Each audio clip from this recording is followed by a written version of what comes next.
powers, checks and balances. It is the sole responsibility of opposition to keep checks and balances on the government. That which the government is not doing right, it is the work of the opposition to provide and offer solution, to talk about it so that it is in the public domain. And the only mistake the opposition did was to fight for the cost of living. And we know the cost of living is that amount of money that an average Kenyan just needs to buy basic needs, to pay for rent, to buy food, to buy clothing, to afford education, and to afford healthcare. And that is too high. So as opposition, if dialogue fails, and the way it has failed, then the most appropriate avenue to follow always is the streets, which is enshrined in the Constitution of Kenya. It is an inherent right of every Kenyan to picket peaceably as entrenched in our Constitution. Yes. And let's talk about the street protest. They were very violent. How do you describe it? I can't say that the protests were violent. Why? Because every Kenyan, and you were present during this protest, you could see the way we could start in a very peaceful way when they were taking an oath was to protect life and to protect property. This government seems more interested in protection of property more than protection of life. Those property shall be enjoyed by the lives, not enjoyed by any other thing, but they are being protected for the lives. Therefore, protection of life is the fundamental right of the government instead of taking life. Look at, for example, the expressway, where the flower pots were more important than the lives that were being lost. You cannot kill citizens that you're supposed to take care of in the name of protecting a flower pot. You cannot say that the Chinese government came to find out why the expressway, the flower pots were destroyed, while you as the president, you are not going even for one funeral of the Kenyan citizens that were killed by the police officers that are serving under you, that were taking orders from your government. Even this was very unfortunate because these are the dark days that we are back in. I went to Mombasa for a meeting, a parliamentary meeting together with Nairobi members of parliament. Coming back at around 9 p.m, I was approached by 8 guys, the DCI officers from the DCI headquarters. What were they saying? That I'm being required to go and record a statement. I asked them over what? They told me I will know mbele. Then, with the 8 people I could not manage, I was just alone. Decided to get into one of their vehicles, a Subaru, which was driven from the airport to town, from town to TRM. That is where they changed the number plate. When we reached there, they were changing the number plate there. So they handcuffed me from the airport. After that, put me in the Subaru, and then they drove towards Thika Road. And then after that, at some particular point, they went towards Kamiti. They were going around. So we reached Mwea in Kirinyaga at around 2 a.m. And I didn't know where I was because clearly it was in the dark until I was informed that I was at Mwea the previous day when I was in the police cell. I didn't know where I was.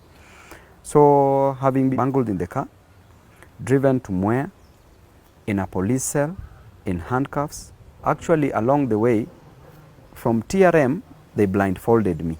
When I saw that, when I asked them where are we going towards Kamiti, so they blindfolded me because for sure I knew that these people probably wanted to kill me. So I told them there is no need of going far. Why don't you just finish me now? There is no need of going far because you have everything you want to finish me. So there is no need of driving me around. Just finish me now. After that particular moment, they decided to blindfold me. Drove me all the way to where we were going. And the following day, that's when I knew that I was at Mwea, when I asked one of the police officers at the station who came in the morning in my police cell. Incommunicado, they didn't want me to communicate with my family, with my advocates. They didn't even bring me food. And it was very, very shameful because why do you need to punish me just for fighting for Kenyans? Is it only me? Will you punish all the Kenyans who are fighting for other Kenyans? Will you punish all the leaders who are fighting for all other Kenyans? So later for 3 good days I went without food, I went without water. I was only praying and I was asking myself, what am I doing in a police cell from a presidential campaign to a police cell? What was I doing there alone? And I could not communicate to anybody, just sleeping on the floor. And the floor was also very cold, and the previous day I was not feeling well. So it was clear that we are back in the dark days. What was ringing in my mind is that Kenya has had presidents. They've come and they've gone. We had Kenyatta, he came and he went. We had Moi, he came and he went. We had Kibaki, he came and he went. All those three presidents died. We had Uhuru, came and went. And we have Ruto, he will come and he will go. So I don't see the need of him being reminded to lower the cost of living is a problem that somebody should be punished. That energy that they are using, all that energy they are using, and the resources, the public money they are using to arrest us, the fuel they are wasting, the movements they are making, all that resources, why can't they divert all that resources to Lamu, where people are being killed, to other areas where there are cattle rustlers? Why can't they divert all those energies there? Government should let opposition do its work. We were not going after anybody. We are just fighting for the cost of living to be lowered, of which if they just lowered the cost of living, there would be not protest. And they were using too much force on us. Why would you arrest a member of parliament at night, take him to an unknown destination, while you can summon this member of parliament because you know he's not a flight risk? I would not leave the country. I have a constitutional mandate to perform, a constitutional role to perform on my people, the people of Embakasi East constituency. Why wouldn't they just call me, summon me, if they needed anything from me to put to make things clear, to clarify on any other matter? So the idea of arresting leaders will not help, because leaders have been arrested before, but people fought. Along the way, some people die, but those who are alive will still fight. Along the way, some people cow, but those who are remaining will still fight. So it doesn't matter the strategies they use, the intimidation tactics they use, it doesn't matter. I remember in 2007, Ruto himself was in the same situation we are in now. He was in opposition. He was fighting for the rights of the downtrodden. He was demonstrating because it is something that he believed that was a right for the Kenyan citizens. What is he doing now? He's using the same tactics that the former governments were using that failed. So he's literally planning to fail. Nothing has been addressed. Actually, 1 year in office, what we can celebrate is the many travels that this government has made abroad, but nothing else. The other day I was seeing you were airing Ruto's government in 1 year. 1 year in office. But I'm so saddened because look at the health sector. The health sector itself is sick. Health is sick. Why is health sick? Increment of payment of NHIF is burdening the common mwananchi. Why would you increase NHIF on them? Why would you divide NHIF into 3? That is the Social Health Insurance Fund, and you say that after dividing that into 3, then the Social Health Insurance Fund shall be managed by a private sector. So you literally saying as a president that public fund should be managed by private individuals. That is completely out. The primary health sector, number 2. And the third one is the emergency and the chronic funds. With these 3, you are literally increasing the administrative cost. When you increase the administrative cost, what are you doing to the government? You are overburdening the common mwananchi, because that is a recurrent expenditure, cannot lead to growth of an economy. Number 2, in the education sector, it is so sad, Stephen Leto, it is so sad. You and I, we are where we are because of education. I remember you are the great University of Nairobi. You are who you are as Leto because of education. Why not for education, you would have not come to Nairobi. Why not for education, I would not be a member of parliament. Why not for education, even Ruto himself, who was a beneficiary of boom, would not be where he is today. Rigathi would not be where he is today.